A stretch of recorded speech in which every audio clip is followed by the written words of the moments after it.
Salut les pirates, j'espère que vous allez bien parce que moi ça va bien. Mercredi, jour de nouvelle formation qui sort aujourd'hui et c'est pourquoi il ne faut pas trop parler de soi, il ne faut pas trop parler de son couple et pas trop parler de son intimité avec ses amis, avec sa famille, parce que quand on est en crise de couple, ça peut coûter cher et ça peut nous éloigner.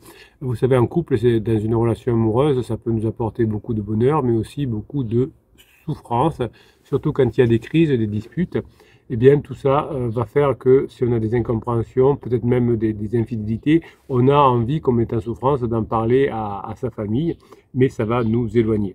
Donc, vous avez toujours peut-être tendance à penser que une des bonnes solutions, c'est de demander conseil à ses amis, à son proche, à sa famille, ou même peut-être à des inconnus, peut-être même à des psys de quartier. Après tout, ça fait pas mal de bien de parler, de se libérer, de demander de l'aide. Donc, pour aller voir votre psy de quartier, mais ne donnez pas de conseils, ne demandez pas de conseils, dites écoutez, je viens vous voir, je sais que vous n'êtes pas spécialiste en relation de couple, mais j'ai juste besoin de parler. Ou alors, évidemment, vous allez parler avec la team, la famille des pirates pour avancer. Alors, vous avez bien compris, ça c'est très important ce que je vous dis là. Hein, on ne va pas trop parler avec sa famille, ses amis, mais on peut parler peut-être avec les pirates parce que eux sont des personnes qui sont qualifiées parce qu'ils ont déjà fait des formations, que vous retrouvez d'ailleurs en descriptif de cette vidéo. Vous avez le catalogue des 170 formations, vous avez même en descriptif de cette vidéo la première formation que je vous offre, hein, c'est un best-of, il suffit de cliquer sur le lien. Est-ce que parler de son couple à l'extérieur, c'est respecter son partenaire? Est-ce que c'est se respecter soi-même de parler de son couple à l'extérieur? Est-ce que c'est respecter le couple soi-même et son conjoint? Eh bien, dans cette formation, je vais vous montrer pourquoi il vaut mieux rester discret sur son couple. Je vais vous expliquer pourquoi il ne faut pas trop parler à l'extérieur, parce que ça peut être effectivement dangereux. Donc pour vous parler de tout ça, évidemment, dans la formation, ça va vous demander d'apprendre des choses, de mettre en application, mais évidemment, hein, il y a des risques majeurs que vous encourez en parlant trop de votre couple à d'autres personnes. Vous risquez de trahir la confiance de votre partenaire notamment, le risque de déformer la réalité, le risque de subir l'influence des autres et le risque de nuire à l'intimité de votre couple. Le premier risque que vous prenez en parlant de votre couple à l'extérieur, c'est de trahir la confiance de votre partenaire. Vous savez, le couple repose sur un pacte de fidélité et de respect mutuel. Alors peut-être que vous me direz, oui, mais mon conjoint, lui, il a beaucoup parlé à sa famille, aux amis, etc. Il m'a critiqué, etc. Eh bien, c'est pas parce que votre conjoint ne fait pas ce qu'il faut que vous devez vous-même ne pas faire ce qu'il faut. Donc quand vous vous engagez dans une relation amoureuse, vous acceptez de partager votre vie, vos sentiments, vos pensées, vos projets, et vous pensez aussi que dans une crise de couple, dans un moment difficile, vous devrez quand même vous maîtriser, vous faire confiance, mais aussi faire confiance à votre conjoint, et vous allez pouvoir du coup révéler finalement la meilleure partie de vous-même. Si vous révélez à vos amis, à votre famille, vos faiblesses, vos secrets, vos peurs, vos rêves, vous allez paraître comme quelqu'un de faible, et quand votre conjoint parlera de vous à la famille, par exemple, on dira, bah, tu sais, il parle beaucoup, tu sais, elle parle beaucoup, et donc ça rendra folle votre conjoint et ça vous éloignera. Évidemment, vous attendriez de lui ou d'elle qu'il fasse de même, qu'il soit loyal, qu'il vous respecte, qu'il vous protège.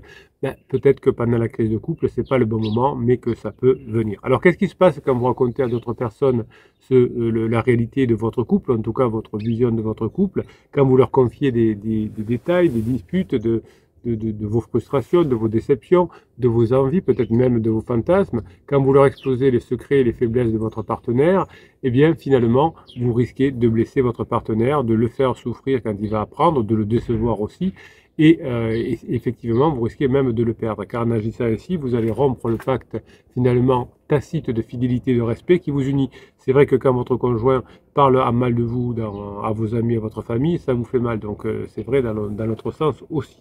Donc quand on manque de respect, quand on maltraite une information, quand on maltraite son conjoint, quand on a l'impression de parler, eh bien on peut paraître méprisant. Et vous avez souvent votre conjoint en crise, même s'il lui fait pareil, qui vous traite de méprisant, qui vous traite de manipulateur, parce que vous allez parler autour de vous, de votre couple.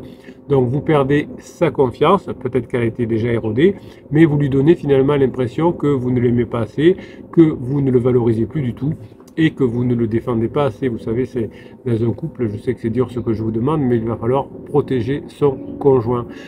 Quand votre conjoint a une dispute avec sa famille, eh bien malheureusement, il faut faire attention de façon prudente évidemment, mais d'être de son côté, parce que vous savez, on a souvent ça dans les disputes de couple. votre conjoint a une dispute avec son papa, avec sa maman, et vous n'intervenez pas parce que ben, finalement peut-être même vous pensez que le papa ou la maman a raison, et ensuite on vous reprochera de ne pas l'avoir soutenu. Donc quand on est en couple, même parfois en étant de mauvaise foi, on doit soutenir son couple. Là, on se souvient de l'histoire de Strauss-Kahn où sa femme Anne Sinclair l'avait comment dirais-je, conforté, l'avait soutenu pendant les moments difficiles. Voilà. Ben, c'est parce que c'est bon, il y avait certainement d'autres choses, mais en tout cas, c'était exceptionnel la façon dont on l'avait fait, et donc finalement, le couple était resté ensemble. Après, ils se sont séparés pour d'autres raisons hein, qui ne nous regardent pas. Donc, qu'est-ce qui peut arriver quand vous parlez de votre couple avec des amis ou de la famille? Eh bien, vous pouvez trahir la confiance de votre partenaire, ou en tout cas, votre partenaire peut se sentir trahi. Il peut vous en vouloir, il vous en tiendra souvent en rigueur, il vous reprochera votre attitude, il vous fera la tête, il va peut-être même vous ignorer ou vous éviter. Peut-être que votre conjoint va se sentir blessé, humilié, trahi, abandonné, parce que votre conjoint ne sent pas forcément qu'il fait du mal et qu'il est en crise, et peut-être que du coup, il va vous critiquer encore plus, et au lieu de vous rapprocher, vous allez perdre votre estime de moi, votre estime de vous, votre estime de soi, le goût de vivre et l'envie de vous aimer. Peut-être que votre conjoint peut se renfermer sur lui ou sur lui-même et faire pareil, dire après tout, mon conjoint parle beaucoup, pourquoi moi je ne parlerai pas beaucoup aussi autour de moi. Donc lorsque vous parlez trop de votre couple à l'extérieur, vous prenez le risque de détruire encore plus votre couple. C'est pourquoi je vous conseille de respecter la confiance de votre partenaire, même s'il ne le mérite pas de votre point de vue, de garder toutes les informations qui le concernent, de ne pas l'exposer au regard et au jugement des autres, surtout s'il a honte, il peut devenir méchant ou fuir la situation. Si vous dites par exemple qu'il vous trompe à sa famille, eh bien votre conjoint peut vous en vouloir et s'éloigner encore plus et se rapprocher de pansements, ce qui est l'inverse de l'effet que vous aviez escompté. Donc petit à petit, au lieu de critiquer votre conjoint, au lieu de chercher l'avis des autres, eh bien, vous allez plutôt d'ailleurs vanter votre couple dans le sens où vous n'allez pas dire du mal de votre conjoint, et dès qu'il va y avoir une légère amélioration, vous allez en profiter pour en parler autour de vous. Eh bien, tiens, avec mon conjoint hier soir, on s'est fait un petit apéro. Tiens, avec mon conjoint, on est allé amener l'enfant à l'école, on est allé au cirque avec les enfants. Donc vous montrez plutôt que ça va bien. Le risque, c'est que votre conjoint dise aux autres que vous avez déformé la réalité. Et vos amis ou votre famille, qui est entre le marteau et l'enclume, risque de vous en vouloir. Donc vous savez que la communication verbale est sujette à des biais cognitifs, à des biais émotionnels également. Donc quand vous parlez, vous ne transmettez pas forcément la vérité, mais votre vérité, votre perception de vérité. Et votre conjoint fait la même chose puisqu'il vous dit que vous l'avez fait souffrir pendant toute la phase 2 de sécurisation. Il y a un peu de vrai, mais ce n'est pas exactement vrai. Donc vous ne pouvez pas rapporter fidèlement les faits, mais votre interprétation des faits. Vous ne décrivez pas objectivement la situation, mais votre ressenti des situations. Vous ne racontez pas simplement votre histoire, mais une version de l'histoire. Rassurez-vous, c'est pareil de votre côté, du côté de votre conjoint qui raconte la version de son histoire, qui raconte son ressenti d'une situation. Ce n'est qu'une ressenti, ce n'est pas une situation, et qui ne décrit pas objectivement les faits.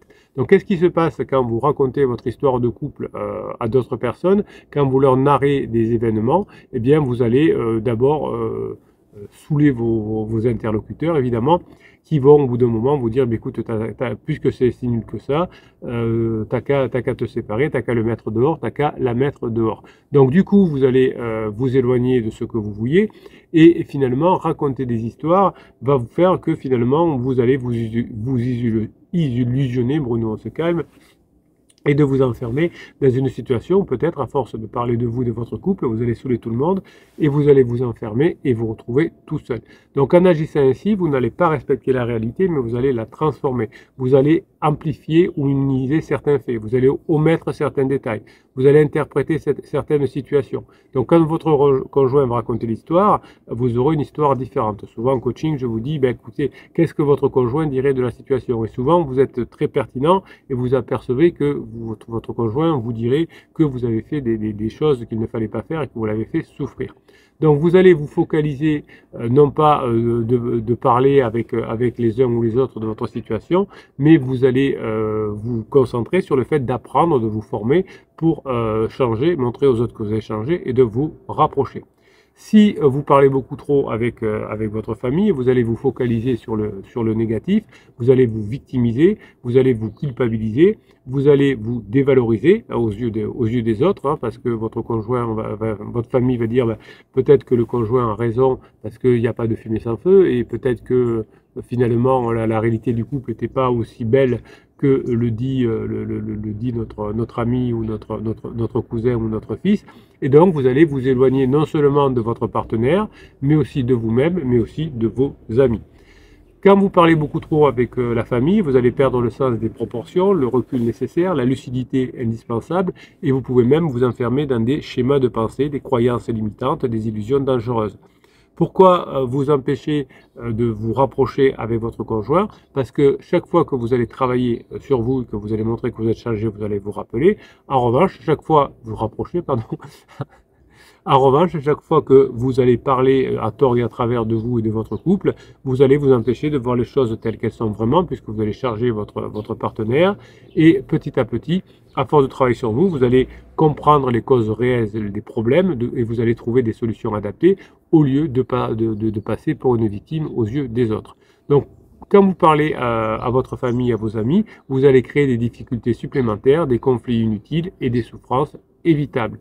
Vous voyez, parler trop de votre couple à l'extérieur, c'est prendre le risque de perdre le contact avec la réalité, puisque vous aurez toujours le beau rôle de la façon dont vous racontez les choses. C'est pourquoi je vous conseille vraiment de faire cette formation pour apprendre à respecter la réalité de votre couple, pour apprendre à ne pas modifier la fonction de vos émotions, de vos attentes et de vos besoins. Alors c'est dur de ne pas parler à sa famille, à ses amis, etc. de son couple, donc vous allez apprendre à le faire et vous allez apprendre à avoir évidemment des substituts pour beaucoup moins souffrir, notamment les séances de neurohypnose hein, que je vous mets dans chacune des formations, qui sont de la musique, qui sont des ondes binaurales epsilon, je vous mets des epsilon, et où il y a des messages subliminaux, vous entendez à peine ma voix ou pas du tout, et en tout cas, ça rentre directement dans votre inconscient.